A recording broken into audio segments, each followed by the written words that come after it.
Olá a todos, meu nome é Edson, eu sou aluno do curso de Teologia Católica da Uninter. Estou aqui para fazer a apresentação do portfólio fase A2 com o tema A Transformação das Cidades. Uma das cidades que nos foi proposta é a cidade de Altamira, localizada no estado do Pará, na região norte do país. A outra cidade é a cidade na qual nós moramos, que no meu caso é Curitiba. Bom, Altamira encontra-se às margens do rio Xingu, no estado do Pará, e foi fundada no dia 6 de novembro de 1911.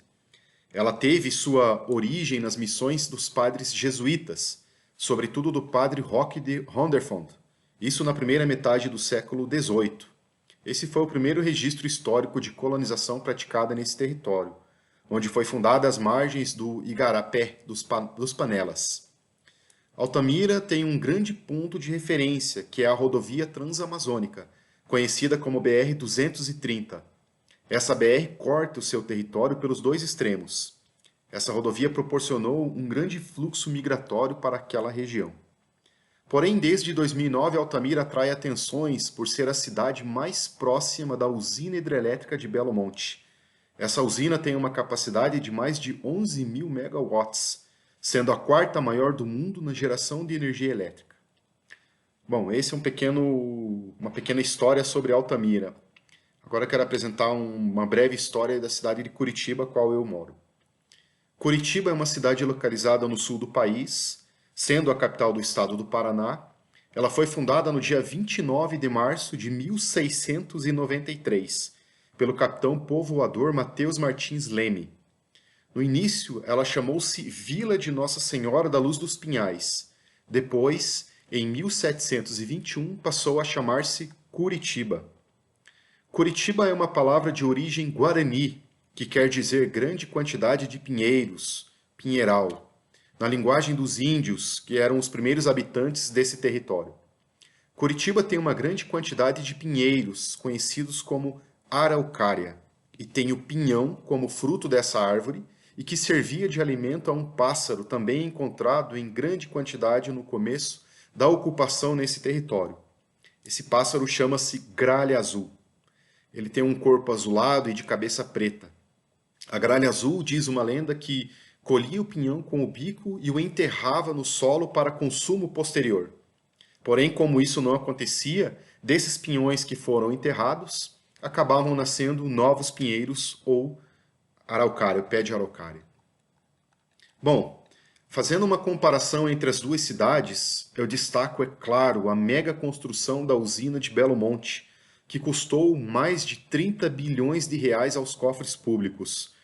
Foi um projeto do PAC, que foi criado no ano de 2007, com o título Programa de Aceleração do Crescimento. Porém, especialistas dizem que essa obra custou 4 vezes mais do que o seu orçamento original. A construção dessa obra em Altamira teve as empreiteiras Camargo Correia, Andrade Gutierrez e Odebrecht como as principais empreiteiras na construção desta mega obra. Contudo, a criação dessa usina divide opiniões. Alguns aprovam a obra por causa da geração de empregos, por causa do turismo, entre outros. Porém, outros afirmam que trouxe problemas devido ao inchaço populacional, como, por exemplo, o aumento da violência, que surgiu a partir desse inchaço populacional, a elevação de preços, hospitais e postos de saúde que foram prometidos e não foram entregues à população, casas que foram feitas de forma mal feita, enfim, são muitos. Já em Curitiba tivemos também um grande investimento quanto à infraestrutura da cidade, pois foi uma das cidades sede da Copa do Mundo de 2014, que foi realizada aqui no nosso país. Nós tivemos a construção do estádio, onde teve 3 jogos e custou mais de 400 milhões de reais, em um acordo tripartite entre o Clube Atlético Paranaense, que é o dono do estádio, a Prefeitura Municipal de Curitiba e o governo do estado do Paraná.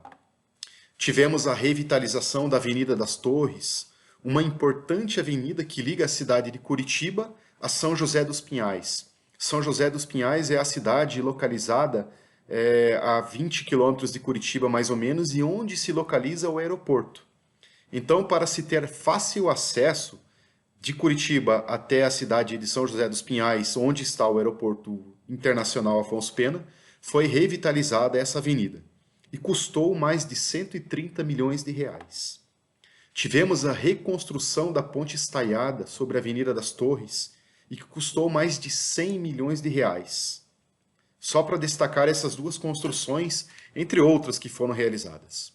Contudo, também dividiu opiniões na cidade, pois muitas obras que foram prometidas até agora, no ano de 2020, não foram entregues e que custaram muito dinheiro. Destaco aqui a construção da ponte sobre o Rio Iguaçu, com um orçamento avaliado em mais de 130 milhões e que está abandonada. Destaco também as passarelas sobre avenidas muito movimentadas que também não foram entregues à população, mas que foram prometidas. Enfim, se for para a gente fazer uma análise a grosso modo, a gente percebe que todo investimento de grande porte na cidade traz os seus benefícios, mas também traz os seus pontos positivos, mas traz também pontos negativos. Mas se a gente for fazer uma análise fria, a gente acaba percebendo que o bem maior para a população acaba prevalecendo, mesmo que surjam muitos e muitos e muitos desvios. Essa é a minha apresentação. Muito obrigado e agradeço a todos.